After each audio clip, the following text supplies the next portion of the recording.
नमस्ते, आदाब, सत श्री अकाल मेरे दोस्तों। कैसे हैं आप लोग दोस्तों? आशा करते हैं भगवान से कि आप लोग अच्छे हों और स्वस्थ हों दोस्तों। आपका बहुत बहुत धन्यवाद दोस्तों इस वीडियो को यहाँ तक आने के लिए। इस वीडियो को दोस्तों आपसे निवेदन है पूरा देखिएगा दोस्तों। जैसा कि इससे पहले वाले सीजन में दोस्तों जब मैंने वीडियो बनाया था अपने थॉट को लेके, अपने विचार को लेके, इस समाज में जो चले हैं, इसको जो है यूट्यूब पे जो मोनोपोली हो रही है उसको आपने बहुत ही प्यार दिया था, बहुत ही उस पर 500-600 व्यू आए थे। उतना ही व्यूज है दोस्तों, जितना ही व्यू हो जाता है हमारे लिए उतना ही बहुत है दोस्तों। क्योंकि कहते हैं ना कि अगर मतलब संतोष है तो आप थोड़ी सी भी कर सकते हैं, और अगर संतोष नहीं है तो आपको कितना भी मिल जाए दोस्तों आप जो है उससे संतोष नहीं कर सकते। तो इसी क्रम में दोस्तों एक और थॉट, इम्पोर्टेंट थॉट जो दोस्तों मैं आपके सामने प्रस्तुत करने वाला हूँ, जो कि है शिक्षा से संबंधित। दोस्तों इसी क्रम में मैं आपको एक कोटेशन सुनाता हूँ। शिक्षित को शिक्षा दो, अज्ञानी को ज्ञान, इससे ही बनेगा अपना देश, अपना भारत देश महान। तो दोस्तों ये बात है सन 1946 से 1949 के बीच की, जब संविधान बनना स्टार्ट हुआ था और संविधान बनकर तैयार हुआ 26 नवंबर 1949 में दोस्तों। तो उसके बीच का ये है कि जब मुझे लगता है दोस्तों उसमें जब संविधान बनाया जा रहा था तो पॉलिटिक्स के क्षेत्र में और बहुत क्षेत्र में शिक्षा को मैंडेटरी नहीं किया गया। शिक्षा को एक मतलब बहुत महत्व नहीं दिया गया दोस्तों कि आप अगर शिक्षा मतलब आपके पास एजुकेशन है तभी आप पॉलिटिक्स में आ सकते हैं। ऐसा क्यों नहीं किया गया दोस्तों? कभी आपने सोचा है कि इतने बड़े बड़े लोग जो अच्छे अच्छे कॉलेज में, अच्छे अच्छे यूनिवर्सिटी में पढ़ लिख के संविधान के निर्माण कर रहे हैं, उन्होंने शिक्षा को मतलब ऐसा क्यों नहीं मतलब लागू क्यों नहीं किया, कि मैंडेटरी क्यों नहीं किया और जरूरी क्यों नहीं किया? ऐसा मुझे लगता है दोस्तों, ऐसा नहीं दोस्तों कि मैं उनका थॉट पढ़ रहा हूँ, मैं केवल अपने विचार आपके सामने प्रस्तुत कर रहा हूँ दोस्तों। तो ऐसा नहीं है दोस्तों कि मुझे लगता है कि ऐसा नहीं है दोस्तों कि उन्होंने ये नहीं सोचा होगा। उन्होंने ये सोचा होगा कि उस समय जब अपना देश आज़ाद हुआ तब क्या हुआ कि उस समय जो अशिक्षित लोग बहुत ज़्यादा थे। गांव में लोग, अधिकतर लोग मतलब 100 का बहुत से परसेंट लोग जो है 70 से 80% लोग जो है लगभग जो है गाँव में निवास करती थी उस समय।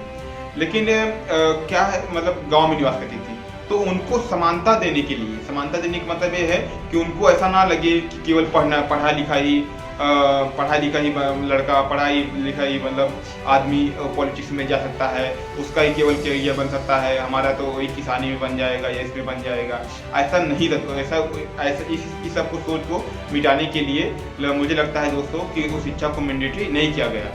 लेकिन दोस्तों जब उन्होंने संविधान बनाया होगा तो मुझे लगता है दोस्तों कि उन्होंने ये भी सोचा होगा दोस्तों, जब अपना देश प्रोग्रेस करेगा, अपना देश के लोग शिक्षित होंगे तो शिक्षा को संविधान संशोधन के माध्यम से इसमें एक जरूरी अंग के रूप में बताया जाएगा, मतलब इसमें दिखाया जाएगा।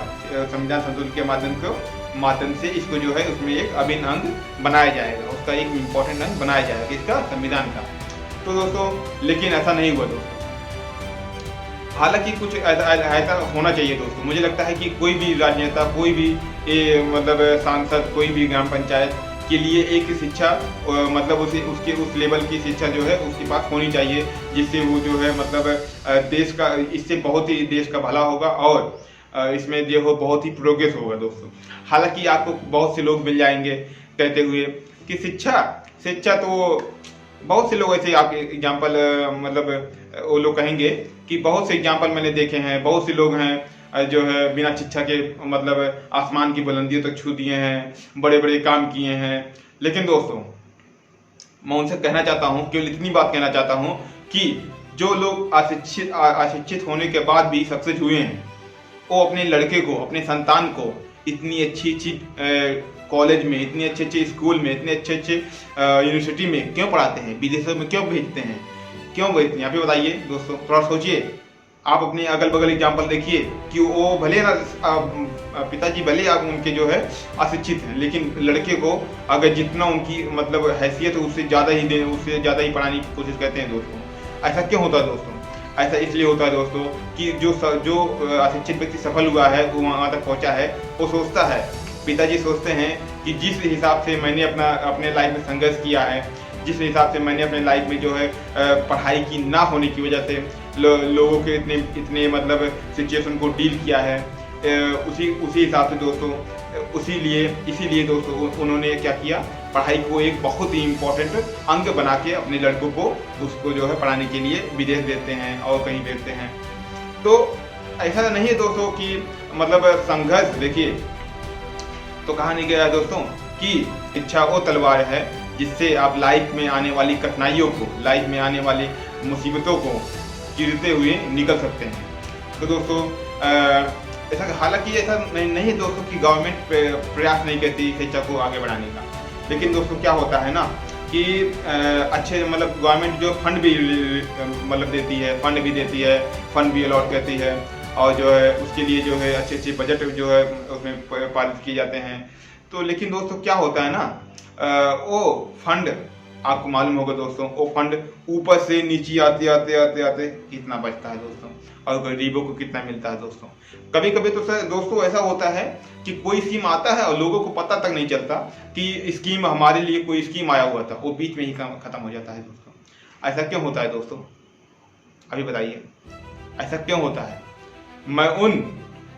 हालांकि इस समय जो गवर्नमेंट है जो है वो जो है डिजिटलाइजेशन के माध्यम से इस सब पे नियंत्रण कर रही है दोस्तों, लेकिन इसमें समय लगेगा दोस्तों।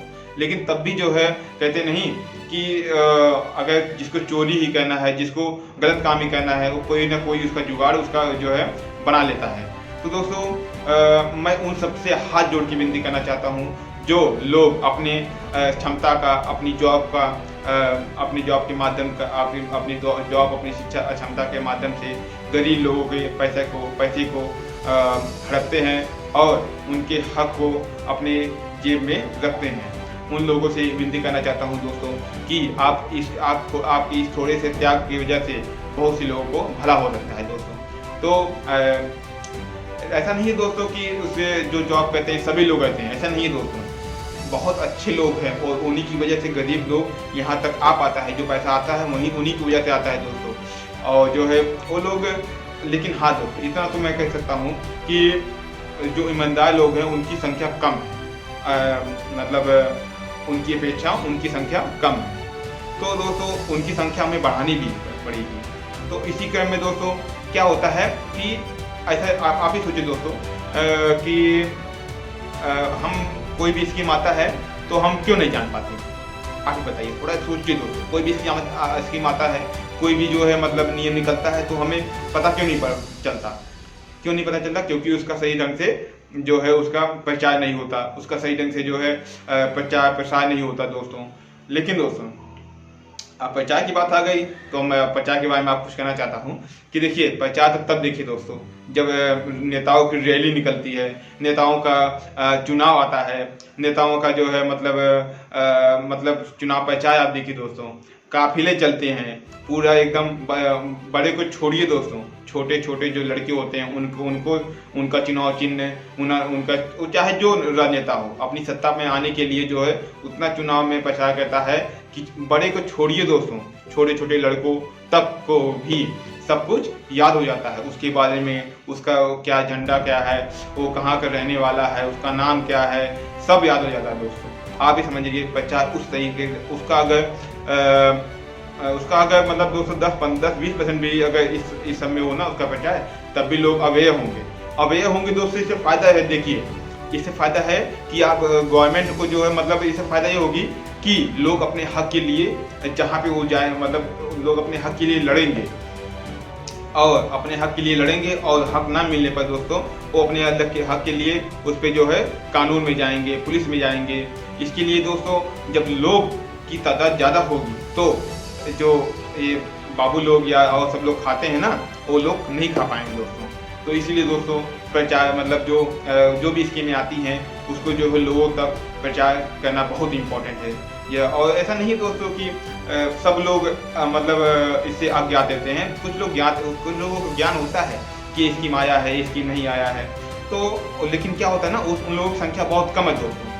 तो इसी वजह से मुझे लगता है कि ये लोग अगर आवाज़ उठाते भी हैं तो उन लोगों की आवाज़ दबा दी। और दोस्तों इसीलिए आप सिंगल लकड़ी मत बनिए। अगर सिंगल लकड़ी बनेंगे दोस्तों तो आप तोड़ दिए जाएंगे। इसलिए दोस्तों आप लकड़ी का पूरा गट्ठर बनिए जिसको तोड़ने में लोगों को पसीना तक आ जाए। आप जो है सर एक ज्ञान ये जो है कोई भी स्कीम निकलती है तो यदि सब लोग मिलकर रहेंगे तो उसको तोड़ना सबके बस की बात नहीं है, और आप जो है आपको अपना हक जरूर मिलेगा दोस्तों।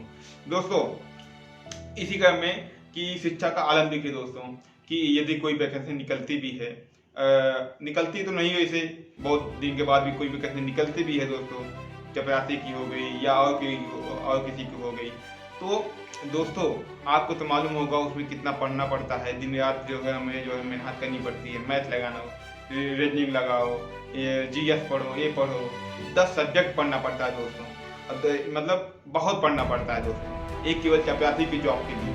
और आपको ये भी मालूम होगा दोस्तों ये यदि आवेदन केवल 5,000 लोग 5,000 आवेदन मतलब जो फॉर्म है केवल 5,000 लोग आवेदन कर सकते हैं, मतलब आवेदन आता है, तो उसके लिए जो है फॉर्म कितने आवेदन किए जाते हैं, लाखों में किए जाते हैं। आप समझ जाइए दोस्तों कि बेरोजगारी किस कदर है इस इंडिया में दोस्तों। ऐसा नहीं है दोस्तों अपॉर्चुनिटी नहीं है, लेकिन क्या है कहेंगे दोस्तों ना कि इस क्षेत्र में पढ़ाई के क्षेत्र में बहुत ज़्यादा मतलब जान लीजिए फाइट करना पड़ेगा दोस्तों आपको। तो एक जॉब के लिए एक चपरासी की जॉब के लिए तो जो लोग ये कहते हैं कि पढ़ाई के बिना भी मतलब लोग सक्सेस होते हैं, तो मैं कहने मतलब हाँ ठीक है सक्सेस होते हैं ठीक है, लेकिन दोस्तों मेरा कहने का मतलब ये है कि पढ़ाई को हर एक जगह इम्पोर्टेंट देना चाहिए। जैसे कि अगर हम लोग को जो है मतलब एक छोटी सी जॉब के लिए इतना पढ़ना पड़ रहा है, तो राजनेता, सांसद एंड ग्राम पंचायत, प्रधानमंत्री और सभी लोग जो है दोस्तों जो दुनिया चलाते हैं, जो दुनिया के हमारे हित में, देश के हित में जो है अच्छे अच्छे फैसले लेते हैं दोस्तों, यदि वो मतलब अगर शिक्षित होते हैं तो देश और भी अग्रिम और आगे अग्रसर होता है दोस्तों। तो इसीलिए इसी क्रम में दोस्तों और एक इम्पॉर्टेंट बात, अपने आप को कभी भी आप जो है दूसरे से कंपेयर मत कीजिए दोस्तों। ये मेरा आपसे पर्सनली सजेशन है दोस्तों, आप अपने आप को कभी भी दूसरे से कंपेयर मत कीजिए। यदि आप लाइफ में कुछ करना चाहते हैं, कुछ जो मतलब बिना सोचे अपने आप को किसी से भी कंपेयर मत कीजिए, क्योंकि दोस्तों आप पूरे वर्ल्ड में, पूरे ब्रह्मांड में आपके जैसा कोई नहीं है दोस्तों। यहाँ तक पूरे ब्रह्मांड में दोस्तों आपके जैसा कोई नहीं है। आपका चेहरा मिल सकता है, कभी कभी ऐसा होता है कि चेहरा मिल सकता है दोस्तों, लेकिन आपके थंब इम्प्रेशन, आपके जो है थॉट कभी नहीं सही मिल सकते दोस्तों। तो आप दूसरों को कंपेयर क्यों करते हैं अपने आप को? तो दोस्तों आप यूनिक हैं, आप कभी भी दूसरे से कंपेयर मत कीजिए। Every single man is unique in the world, because don't compare दोस्तों। इसी क्रम में कहा नहीं गया है कि समझदार व्यक्ति कभी भी फेल नहीं होता दोस्तों। समझदार जो व्यक्ति होता है वो कभी फेल नहीं होता, या तो वो जीतता है या तो वो सीखता है। आप चलिए तो, आप उठिए तो, आप जो है कदम तो बढ़ाइए। आप गिरेंगे, इसमें कोई भी मतलब इसमें बहुत सच्चाई है कि आप गिरेंगे, लेकिन दोस्तों यदि आप गिर के उठते हैं तो आप आगे भी बढ़ेंगे दोस्तों। इसमें उससे ज़्यादा सच्चाई है, इसमें जो है उससे ज़्यादा सच्चाई है, गिरने से ज़्यादा सच्चाई इसमें है कि आप अगर गिर के उठें तो आगे बढ़ेंगे दोस्तों। इसमें इससे ज़्यादा सच्चाई है। कहानी देखिए, आपको एग्जाम्पल समझाता हूँ कि घड़ी की सुई क्या होती है, दिन में, 1 घंटे में, 1 मिनट में जो है क्या करती है, ऊपर जाती है नीचे आती है, ऊपर जाती है नीचे आती है, ऊपर जाती है नीचे आती है। तो उससे क्या होता है, ऊपर गई नीचे आई, ऊपर गई नीचे आई, लेकिन उसने अपना काम रोका नहीं रोका दोस्तों, ठीक है। उसने समय बदलना जारी रखा दोस्तों। तो ऐसे ही दोस्तों आप जो है चलिए, आप नीचे गिरेंगे ऊपर उठेंगे, नीचे गिरेंगे ऊपर उठेंगे, और सब में दोस्तों आप समान भाव से अगर आप सुख को अपनाते हैं तो दुख को भी अपनाना पड़ेगा दोस्तों। इसी क्रम में यदि आप किसी भी काम को करते हैं तो आप अवश्य सफल होंगे दोस्तों। और ये थॉट दोस्तों यदि आपको अच्छा लगा हो तो वीडियो को शेयर कीजिएगा, लाइक कीजिएगा और कमेंट कीजिएगा ये आपको वीडियो कैसा लगा दोस्तों। थैंक यू, धन्यवाद, जय हिंद।